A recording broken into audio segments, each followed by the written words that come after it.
na isuspendir ang Sa Pilipinas. tao ka mang isyo sa war on drugs, palagis man subot ang higit na Ang tubig baha noong hinabot pa sa lampas na medical. siya na anas tinong tubig kalayo ang apektado kang kasunod. Newsbreak. Sa headlines kan mga barata, CCTV as in traffic lights sa siyudad kang Naga na itakod na.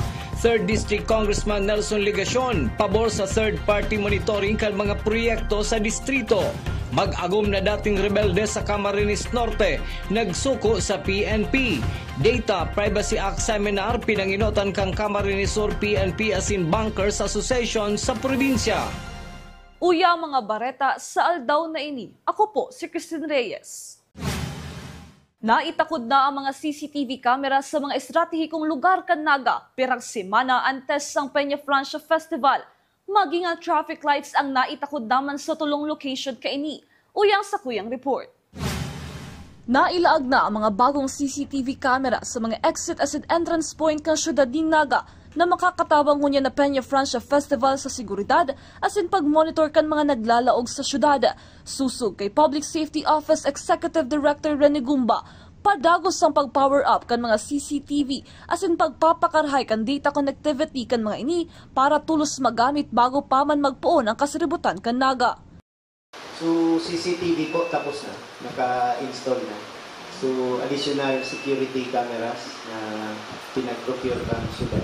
And ongoing, so pag-power up and asikaso kang data connectivity para po preparado kita for September. Nagpapadagos man ngunyan ang paglaag kan mga traffic lights sa tulong main point. Ini sa may balatas, diversion as in Peña Francia intersection. Ini man lang subuot ang kinayakan budget. Alagad inaasahan ninda na sa masunod na taon, madadagdagan pa ini as in mailalaag sa mga lugar na dakol ang nagaaging mga bihikulo urog na sa sentro kan Naga. Ongoing ang installation nun yan katong tulong sites for the new traffic light system. Natatulong sites sana dahil iyo sana ito si inabot ng budget na itinao. So hopefully by next year, ito kita ang additional na installations ng mga traffic lights. Pero sa ngunyan, ongoing po sa pag-install dyan sa tulong intersection, sa diversion, sa balatas, sa Francia. Ang CCTV as in traffic lights na ilalaag ang magiging katabang kan lokal na gobyerno kan Naga para ma-monitor ang mga pangyayari sa Peña Francia Festival as in malikayad ang anuman na insidente. Para sa Genan TV 48 Naga, Christine Alcanzo Reyes, Newsbreak. Mientras tanto, may mga barangay na sa syudad ni Naga na kapag set up na kanserang command center as in CCTV system bilang preparasyon sa Peña Francia Fiesta. Saro na digdi ang barangay Peña Francia na syertong maging sibot sa masunod na bulan. Apwera kan CCTV, may public address system pa ang barangay Peña Francia. Ang ibang barangay sa Naga ang inaasahan na malatag naman kanserang mga pagpreparar para sa Peña Francia Festival. And now, malin po kami nakadakol ng mga barangay ang nag-set up na din kang sa indang mga command center, kang sa indang mga CCTV system, including public address system sa laugan sa indang mga barangay. We hope more barangays will be doing the same at least bago kita magpundan kasi ributan sa fiesta. Sa iba pang bareta, makakatabang sa mga barangay chairman kan 27 barangay kan Naga ang sedang inatindiran na pag-uurulay kasudma na nakasentro sa pagdeterminar kan peligrong darakan pagbaha sa syudad ni Naga. Susog ki City Disaster Risk Reduction and Management Office Head Reyno Rodriguez, nadagdagan ang kaaraman kan mga punong barangay kung paano ang pagdeterminar kan peligro kung makusog na marhay ang uran sa syudad. Ang gabos na barangay sa Naga ang kaipuhan maghaman kan silang barangay disaster management plan kung kaya kaipuhan nindang maaraman ang kamugtakan kan sa indang lugar. Ang outcome po kaini mas madali na nindang na maa-appreciate ang pag-ibo katong ang barangay disaster risk reduction plan kasi ito si challenge po itong sabi ko nga ni katong pag-ikot-ikot ni with DILG duman sa safer na program.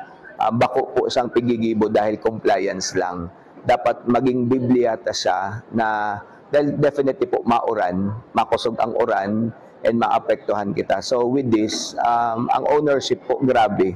And pag naintindihan mo po ang sarong bagay, the more na na-appreciate mo itong dapat ginigibo mo para po at least duman sa konteksto na ma-safeguard na po ang satuyang mga kabarangay.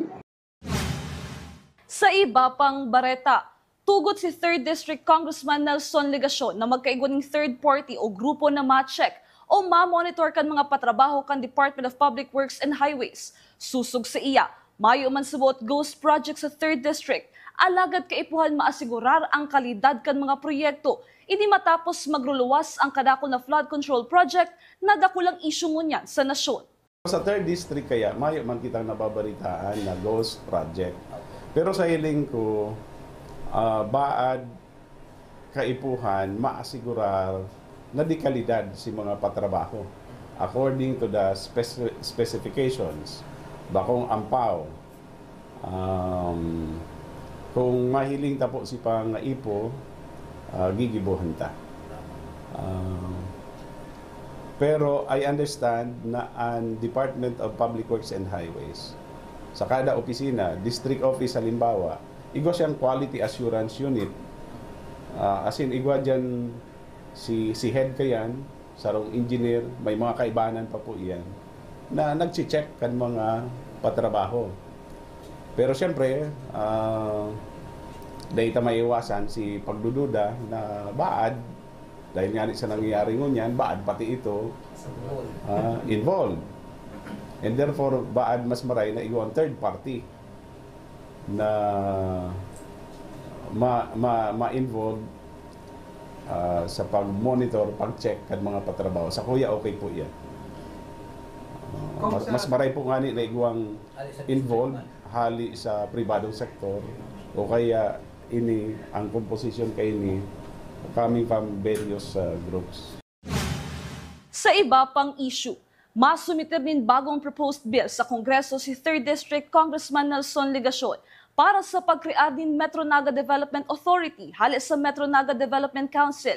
Enot ng pinagtabangan ni dating Senador Francis Tolentino ang lakdang na maging Development Authority ang MNDC para magkaigwanin sa diring pondo, alagad na daog ang senadora. Si Congressman Legacion na dating alkalde kang siyudad din Naga, iyo man ang chairman kan Metro Naga Development Council kaidto. Ang Senado is considered a continuing body, unlike Congress. Ang term of office kan mga senador, 6 years. Si Kabanga, 12, nagtatapos every 3 years. Gusto sabihin may natatada na 12. So, kaya continuing body po siya. Unlike the House of Representatives na bako siyang continuing body. So, pagtapos, gabos na mga naisumitin na dahil na ipasar, mayo na ito. Ma-submit ka na naman in panibago. Sa Senado, dahil continuing body, kaya lang mayo na si Kuyan dahil guminana. Pero ang aram ko, co-author ka ito, si Senator J.B. Ejercito. So, ipapalo up na po duman. Kita ma-proponer po ni kaparehong version sa House of Representatives. Sarong electrical engineer, inaresto sa paagi ng search warrant operation ka National Bureau of Investigation Naga District. Mga plastic sa shinin subot illegal na droga na kumpiskar. Ang detalye sa report ni Cristina Valenzuela. Kasubagong alas 6 din aga sa San Jose Street, Barangay Peña, Provincia, Naga City. Daina nakadulag sa mga operatiba kang National Bureau of Investigation Naga District ang electrical engineer na si alias Raul matapos ang ginibong search warrant operation kang NBI. Ang search warrant halis sa Executive Judge Branch 21 Regional Trial Court Naga City kontra sa sospetsado. Nakumpiskar kay alias Raul ang 18 pidasong plastic sachet subot shabu na dai pa madeterminaran ang kantidad kaini. Nakakuha kami ng search warrant issued by the Executive Judge from Branch 21 of the RTC of Naga City. Ang search warrant na ini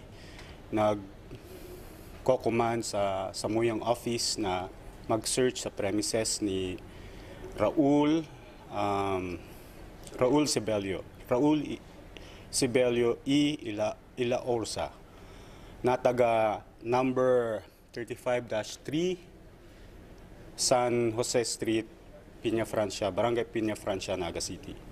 So because of this, by virtue of this search warrant, in-implement mi subagong aga, and it yielded successful result. Nakakuha kami ng 18 sachets of heat-sealed plastic sachets containing white crystalline substance believed to be shabu.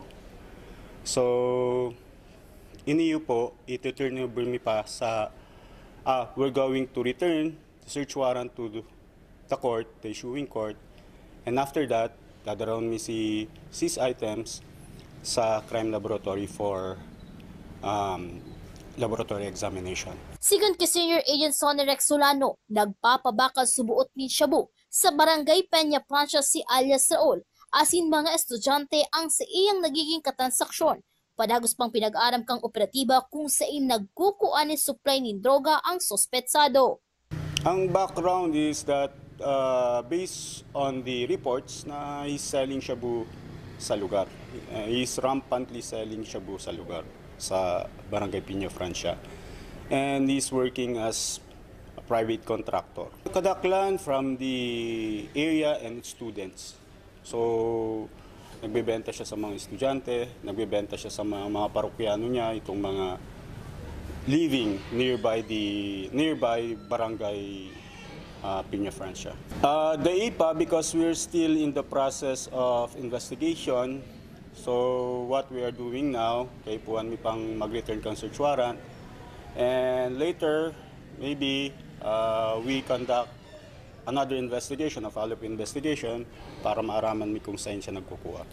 Ang search warrant ang ibabalik ko na aldaw kang NBI Naga District sa korte, asin sa indaman na dadarahon sa crime laboratory ang mga drogang nakumpiskar para araman kung totoong illegal na droga ang sa indang nakuha sa sospek.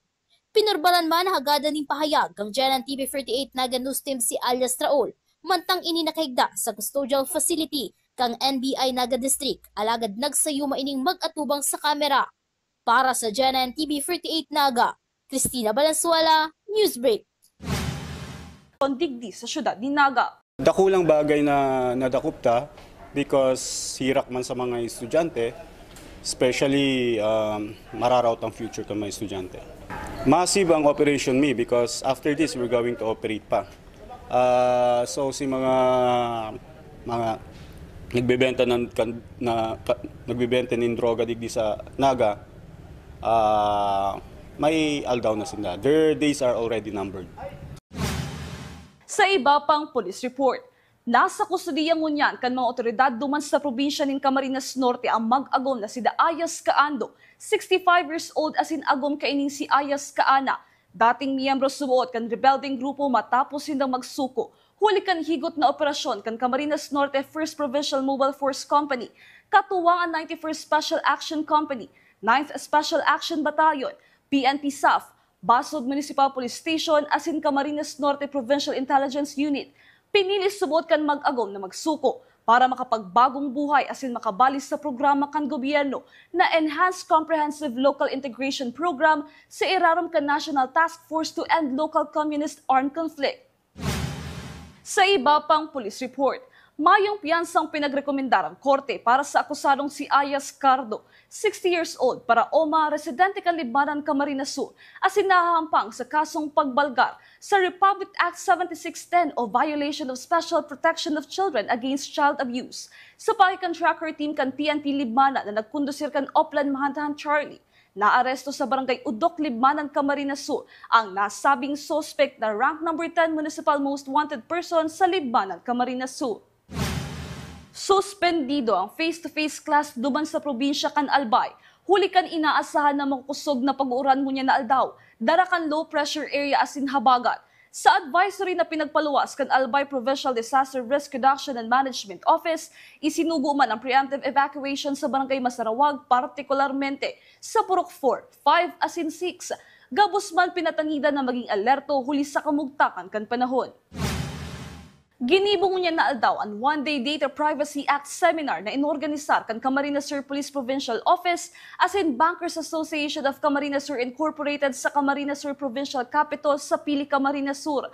Komprehensibong natukad ni Attorney Antoinette Bariña Banse, Prosecutor 2 kan Office of the Provincial Prosecutor Camarines Sur, ang manungod sa Data Privacy Act, asin sinundan kan Media and Information Literacy Seminar ni Dr. Lizal Makatangaya, Assistant Regional Head kan PIA Region 5. Nandito mga 75% ang nandito dito of all the participants. Meron tayo from the PIA, from the Bankers Association, yung members nila. Tapos yung sa natin, yung mga members ng media natin. Kaya in-invite namin kayo para aware din kayo, hindi lang kami. Para yung obligasyon natin sa community is talagang nandoon, napoprotektahan natin yung kanilang privacy. And habang tayo naman nagtatrabaho, hindi lang natin nababiolate yung kanilang rights. Yes, investigators, because yung complaint naman is sila yung nagre-receive. So, kapag na-evaluate na nila yung complaint, so alam na nila yung gagawin. Because this is a criminal investigation process. Yan ang mga bidang baretang nakalap kan mas pinukusog na puwersa kan Janan TV 48 Naga News and Legal Affairs. Day malingaw na i-followan sa mayong official Facebook page, Janan TV 48 Naga. Padagos kaming mahato din mga baretang garantisadong nangingenot asin napapanahon. I-hit ang subscribe button sa mayong official YouTube channel, Janan TV 48 Naga. Para updated kita sa mga bareta asin istoryang bidaan Bicolano. Ako po si Cristin Reyes, asin ini ang Janan TV 48 Naga News Break.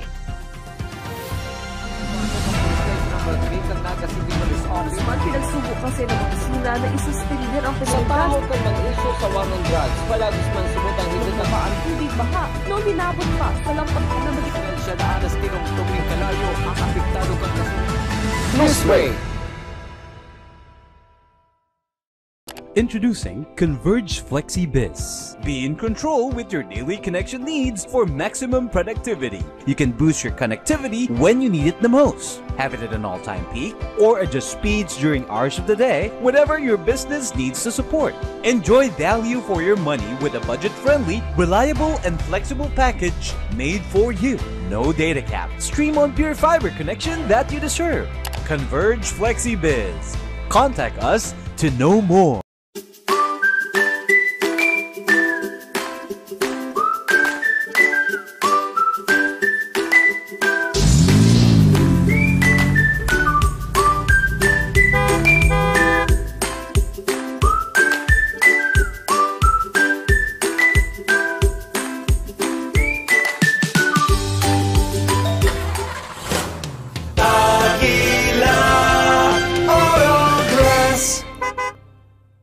May problema ka ba sa iyong paningin? May sagot tayo dyan. Naga Optical Clinic with modern apparatus, computerized eye refraction, wide variety of latest fashionable frames, special and custom lenses, contact lenses, at mga sunglasses sa abot kayang halaga. Naga Optical Clinic, complete optical laboratory, eyeglasses made while you wait. Naga Optical Clinic.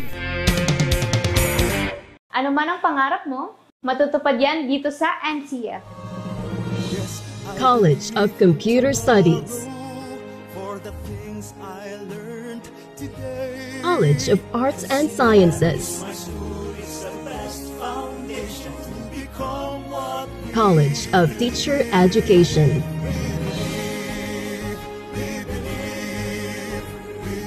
College of Accountancy and Finance, College of Business and Management, College of Engineering,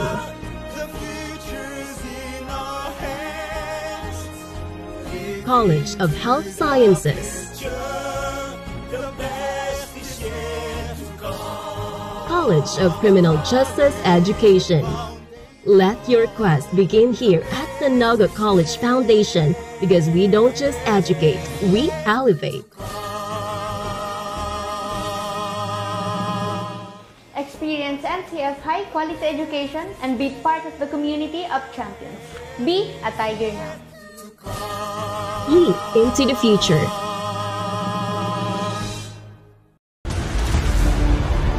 Your quest begins with a single step. where passion meets purpose. And learners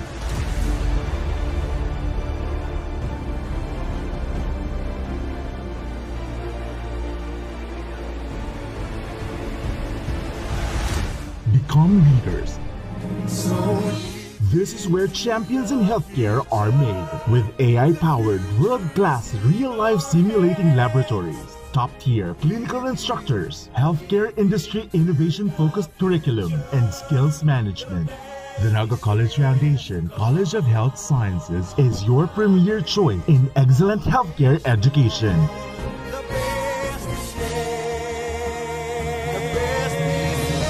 Change the game. Be a champion. From dreams to strategy. From passion to profession. What can you be with a marketing degree?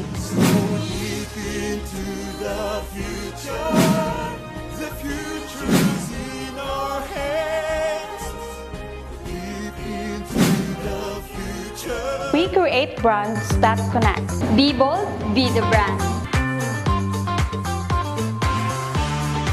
Hashtag market your future. It all starts here At the Naga College Foundation, BSBA Marketing Management. Start your quest to success. Be a Tiger today. Enroll now. The fastest growing fiber internet got even faster. Again! Dahil ang doble na, di noble pa. Converge FiberX Plan 1.5 from 100 Mbps is now 200 Mbps. Doble ulit ang bilis, doble ulit ang sulit. If you're an existing subscriber, automatic upgrade ito. And if you want to make it permanent, just agree to our new terms and conditions. As simple as that, no new application, and it's absolutely free. New Converge FiberX Plan 1.5. Ang dobleng sulit, new offers from Converge. Doble na, di noble pa! At the heart of every dreamer lies the future of limitless possibilities. At Naga College Foundation, we understand the journey. With proper guidance, inclusive community, and state-of-the-art facilities, your dreams can become a reality. We are a training ground for future innovators, where quality education continues to thrive and service meets excellence. We develop students for more than a career. We equip them with the right skills and attitude to leap into a future of limitless possibilities. Your future is waiting. All you have to do is to begin. Meet your future self and choose NCF.